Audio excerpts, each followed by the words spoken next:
Hey y'all, welcome back to A Dinosaur in the Library. I'm Dawn.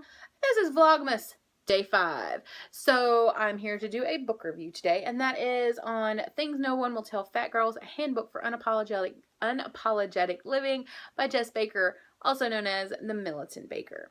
So before I begin this, a little bit of background. Jes Baker is one of the main people who are pushing the body positivity movement. You may have seen this if you know who Tess Holliday is. She's an amazing plus size model. Sonia Renee Taylor runs The Body Is Not an Apology, and there are multiple other people and groups, Reagan Chastain and many, many others, who are running this movement of people learning to be comfortable in their own bodies.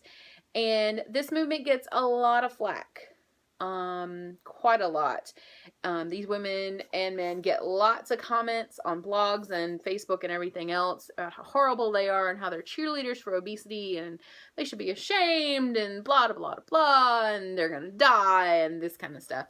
And let me just say up front that the body positivity movement, A, is not a cheerleader for any kind of anything other than self-love. And B, so what if it was? Okay? People mistake the body positivity movement for for being, quote, cheerleaders for obesity is what some people have called it.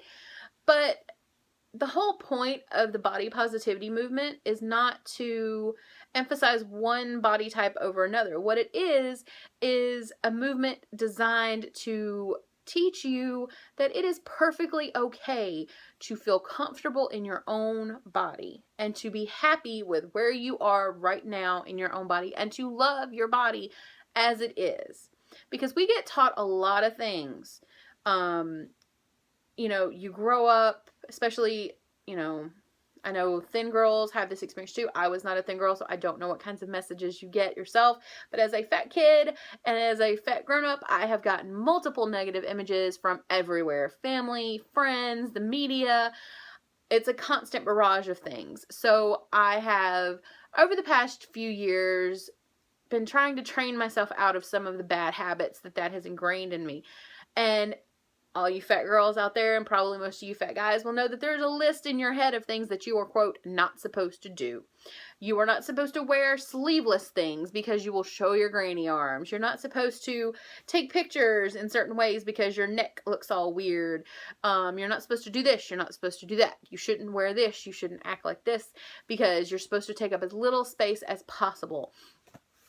And let me just say that I know that people who are thin also get the similar messages. You may not get the exact same ones, but I know that you get negative image messages, and this movement is just as much for you as it is for me. It's also for people who are disabled, people who have bodies that do things differently than they're technically supposed to, what's considered normal for a body to do. And it's for everybody, all skin types, all skin colors, all ethnicities, all races, all genders, does not matter. The point of the movement is, like I said, to just become comfortable in your own body. And that's what this whole book is about. She talks about different things that fat girls are told they're not supposed to do, like ride bikes. And yes, that sounds silly, but yes, that is one of those things. Just a lot of different things that you're not supposed to do. And she goes through them and she talks about, different kinds of ways to kind of combat this in your own head, changing your language, and talks about the history of body image in Western culture, because this is really mostly about Western culture, although there are negative images for anyone in most cultures across the world. And I'll just read you the back a little bit, and it may explain it a little better than I do. Among the many things no one will tell fat girls that you don't want to miss. It is possible to love your body today, now. You can train your brain to play nice. Your weight is not a reflection of your worth. Changing your Tumblr feed will change your life. Salad will not get you into heaven, and cheesecake will not send you to hell. So I gave this book 4 out of 5 stars. I've been very stingy with my 5 stars lately, but I did absolutely love this book, and I wish that I could give this to every single person I know, but particularly my fat girls out there. I know we had some serious stuff, and this needs to be trained out of us. If you have health reasons to lose weight, that is whatever.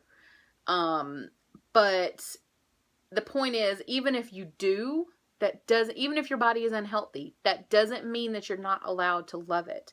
That doesn't mean that you're not allowed to be comfortable in your own skin as you are right now. There may be things that you do need to work on for health reasons or for reasons of your own, you want to do that, and that's fine. But it doesn't mean you can't love your own body as it is without making those changes. And this is also another thing you need to learn that most people need to learn, not everybody, because some people already understand this. You do not have the right to police other people's bodies. And Reagan Chastain has this great rule called the underpants rule.